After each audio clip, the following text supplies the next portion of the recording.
to the kickback. We have just seen Ipswich draw 2-2 with Aston Villa on off the ball. The two Ipswich goals coming from Liam Delap, either side. Morgan Rogers and Ollie Watkins had found the net for Aston Villa enforcement from that goal coming 70 minutes from time.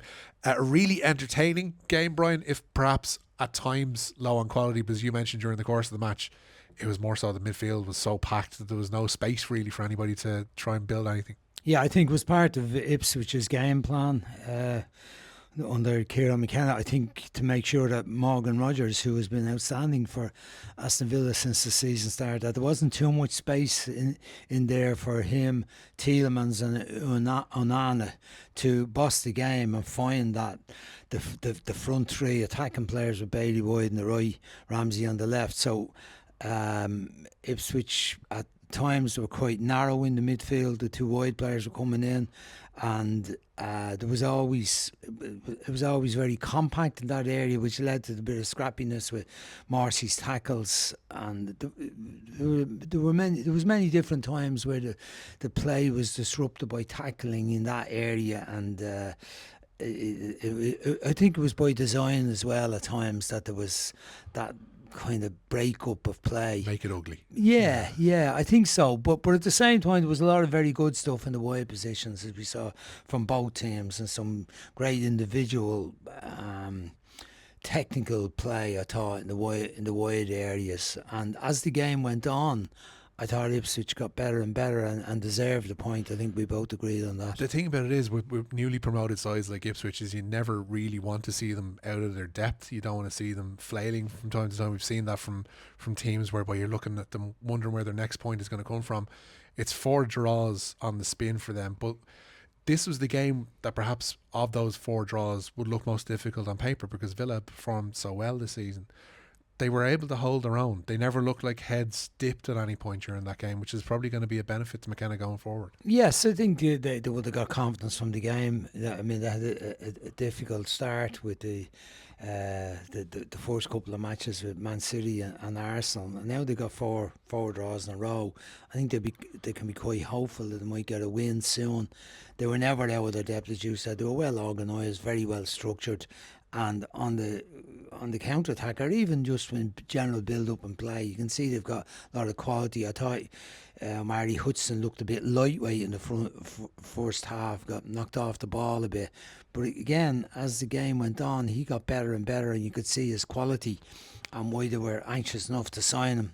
And the Jack Clark, similarly, he settled into the game. The lap was a great out for them. Good hold-up play, link-up play.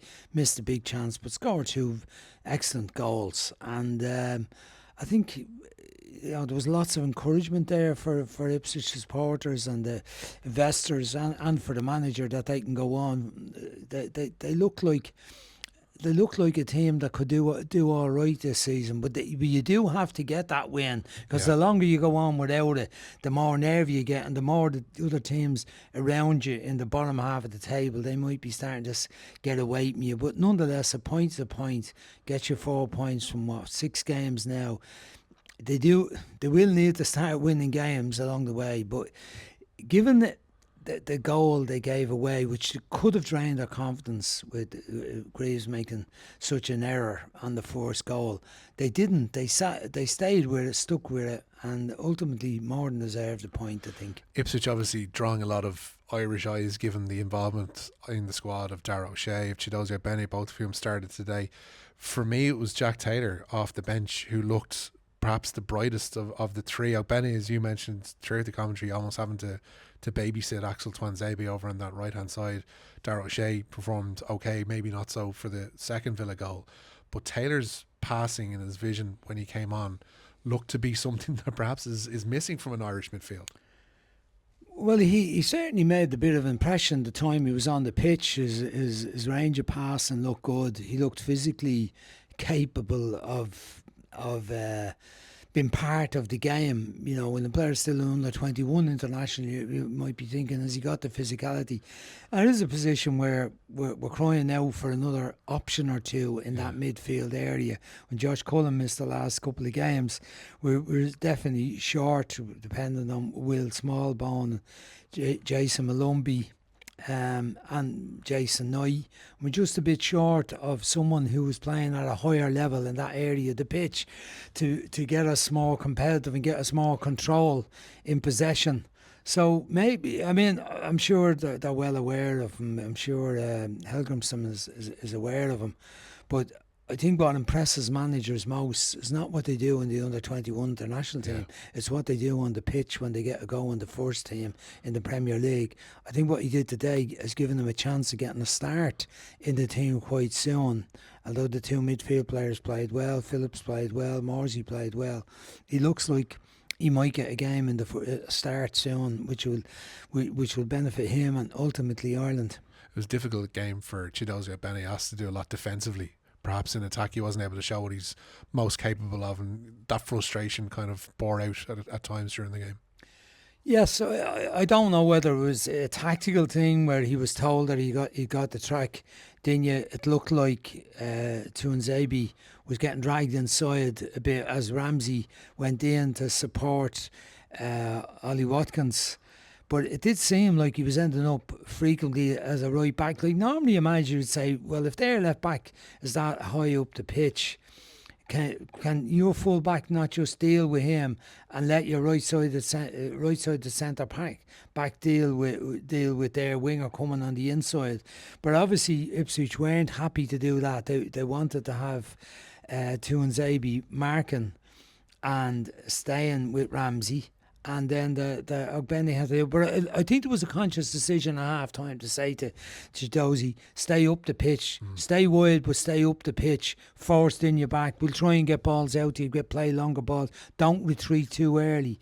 We started to see a little bit more of him in the second half, but not making those kind of storming runs we saw frequently for Luton last year, which were very effective and obviously impressed Ipswich and lots of other clubs that thought about signing him. But I think he's better days to come in Ipswich jersey as the season develops. We heard a lot about Liam Delap's development at Manchester City, and obviously from an Irish perspective, given who his father is, we kind of have kept a close enough eye on him as well. It seems like that ship has sailed, that perhaps he probably thinks that there is a path forward for England.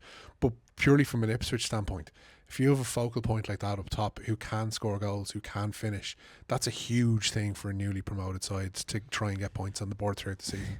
Yeah, for all teams, like the hardest part of the game is scoring goals, and for teams that are get promoted, often the players that are good enough for you to get the goals in the Championship are not good enough when they get into the Premier League.